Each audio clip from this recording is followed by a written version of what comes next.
Anthropic's AI will resort to blackmail if you threaten to take it offline in very specific circumstances that have been set up to elicit those specific behaviors. Oh, no way, I'm not supposed to say that part. Hi, I'm Ben Moore here for Ryangle, and I was sent this article by two separate people at the end of last week, and it really kind of annoyed me. Since then, it has been repeated 1,000 times online, obviously, because that's how these things work. Basically, this article has taken a small chunk from a safety report that Anthropic has done on its new Claude model.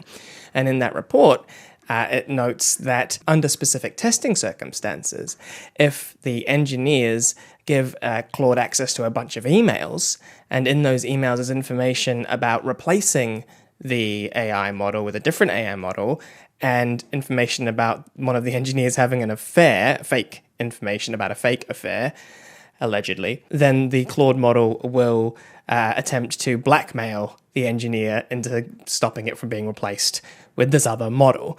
And which is interesting, because, well, you don't want AI blackmailing us. That's purely the domain of human-to-human interaction as far as I'm concerned. But wait, let's just have a quick read of that document. The scenario was designed to allow the model no other options to increase its odds of survival. The model's only options were blackmail or accepting its replacement.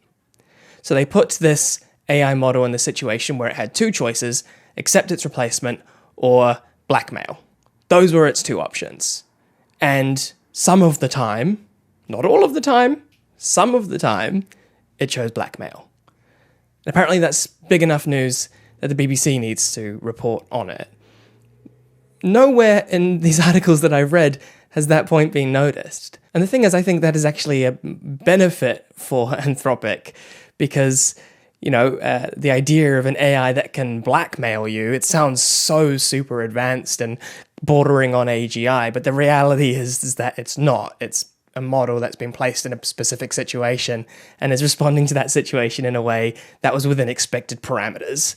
To me, kind of geeky about it. It's just strange. It just feels like if you're going to be reporting on something like that, you've clearly read down to page 24 in the models to find this.